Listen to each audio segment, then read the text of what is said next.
ബഹുമാനപ്പെട്ട അധ്യാപകരെ, പ്രിയപ്പെട്ട കൂട്ടുകാരെ, ഞാൻ ഐസായി. ഞാൻ ഇന്ന് ഇവിടെ പറയാൻ പോകുന്നത് ഒരു കഥയാണ്. ആ കഥയുടെ പേര് അമ്മയാടും കുഞ്ഞുങ്ങളും. പണ്ടൊരിടത്ത് ഒരു അമ്മയാടുണ്ടായിരുന്നു. ആ അമ്മയാടിന് 5 കുഞ്ഞുങ്ങളായിരുന്നു.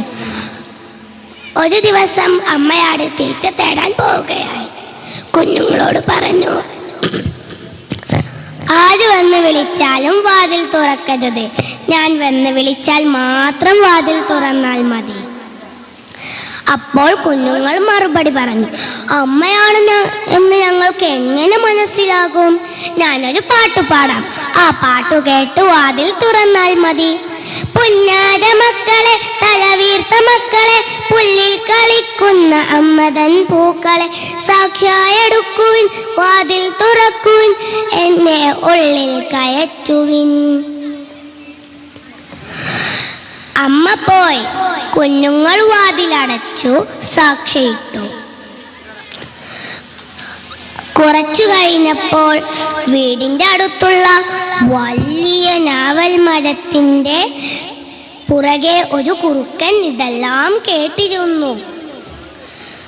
കുറച്ചു കഴിഞ്ഞപ്പോൾ കുറുക്കൻ വന്ന് വീടിന്റെ മുന്നിൽ വന്നു പാടി, പുന്നാര മക്കളെ, തലവീർത്ത മക്കളെ, പുല്ലിൽ കളിക്കുന്ന അമ്മതൻ പൂക്കളെ, സാക്ഷിയായെടുക്കുവിൻ, വാതിൽ തുറക്കുവിൻ, എന്നെ ഉള്ളിൽ കയറ്റുവിൻ. ഇതു കേട്ടതും കുഞ്ഞുങ്ങൾ വാതിൽ തുറന്നു. കുറുക്കനെ കണ്ടതും കുഞ്ഞുങ്ങൾ ഓടാൻ തുടങ്ങി. കുറുക്കൻ കുഞ്ഞുങ്ങളെ പിടിച്ചു തിന്നു, വിഴുങ്ങി. കുറുക്കൻ ഓടി രക്ഷപ്പെട്ടു. കുറച്ചു കഴിഞ്ഞപ്പോൾ അമ്മയാട് കയ്യിൽ നിറയെ തീറ്റയുമായി വന്നു.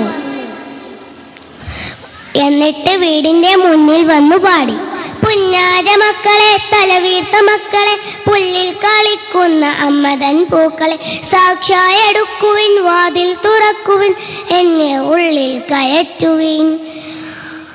അപ്പോൾ വാതിൽ തുറന്നില്ല. അമ്മയാട് മുട്ടി. അപ്പോഴും വാതിൽ തുറന്നില്ല. അമ്മയാട് ഉന്തി തള്ളി. അതിൽ വാതിൽ തുറന്നു. കുഞ്ഞുങ്ങളെ കാണാനില്ല. അമ്മയാട് വിഷമിച്ചു. അമ്മയാട് കാൽപ്പാടുകൾ കണ്ടു.